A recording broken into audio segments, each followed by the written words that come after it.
জ্বালানি সংকট কাটাতে গ্যাস অনুসন্ধানে এবছর 50টি এবং আগামী বছর 100টি কূপ খনন করা হবে বলে জানিয়েছেন উপদেষ্টা ফজলুল কবির খান।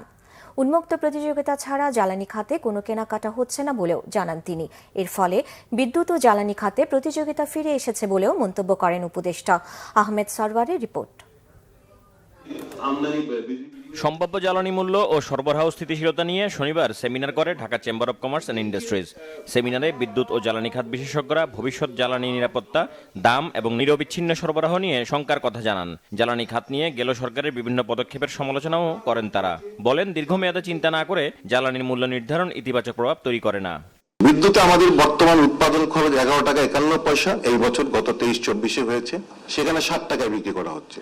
সো প্রতি ইউনিটে 4 টাকা 47 পয়সা করে লস হচ্ছে। So that is something, it is not sustainable. Very simple. 35,000 কোটি টাকা ভর্তুকি দিয়ে একটা সিস্টেম বা একটা কিছু চলতে পারে না। It's not only the price, আমাদের সাপ্লাইও তো নাই।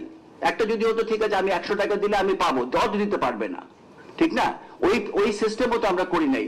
আমি যেটা বলতে চাই, আমাদের এখানে গ্যাস এক্সপ্লোরেশনের জন্য আমাদের এখন ঝাঁঝরা করে ফেলতে হবে সবখানে যত পারি।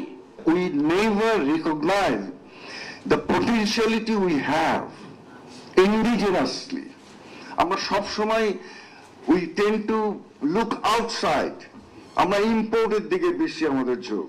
আমরা একেবারে রিগুলাসলি যে কি জানি ঝাঁঝরা বললেন যে শব্দটা, ওই ধরনের অ্যাক্টিভিটি যদি করতেন, আই ক্যান গ্যারান্টি যে বাংলাদেশের মতো দেশে এই ধরনের ভূপ্রকৃতিক একটা সিস্টেমের মধ্যে গ্যাস নাই, ইট ইজ ইম্পসিবল।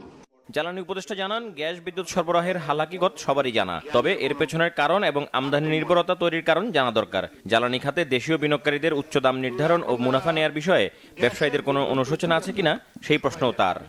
এই যে আমরা এই পরিস্থিতিতে আসলাম কেন? আসলাম এই কারণে যে আমাদের থেকে প্রতিযোগিতা নির্বাসিত হয়েছিল, কোনো প্রতিযোগিতা ছিল না। আপনার সঙ্গে অমুকের পরিচয় আছে, বাস আপনি একটা পাওয়ার প্ল্যান্ট করে ফেললেন। আপনার কাছে অমুকের পরিচয় আছে, আপনি বোলার গ্যাসের FCTI নিয়ে নিলেন। এখন থেকে উন্মুক্ত প্রতিযোগিতা ছাড়া বিদ্যুৎ জ্বালানি খাতে আর কোনো প্রকিউরমেন্ট হবে না। তো গ্যাস এক্সপ্লোরেশনের জন্য আমরা একটা পরিকল্পনা নিয়েছি যে এই বছর 50টা এবং আগামী 2 বছরে আরো 100টা কূপ খনন করার জন্য, ওই ঝাঁঝরা করার প্রসেসিজারের ভাষায় ঝাঁঝরা করার জন্য। নবায়নযোগ্য জ্বালানি খাতে বিনিয়োগের জন্য সরকার 10 বছর কর রেয়াতের ব্যবস্থা করছে বলেও জানান ফয়জুল কবির খান। আমি যদিও নিজে ব্যুরোক্রেসির অংশ ছিলাম, এখন নিজের ছায়ার সঙ্গে নিজেকে যুদ্ধ করতে হচ্ছে। আহমেদ সরওয়ার, বাংলা ভিশন, ঢাকা।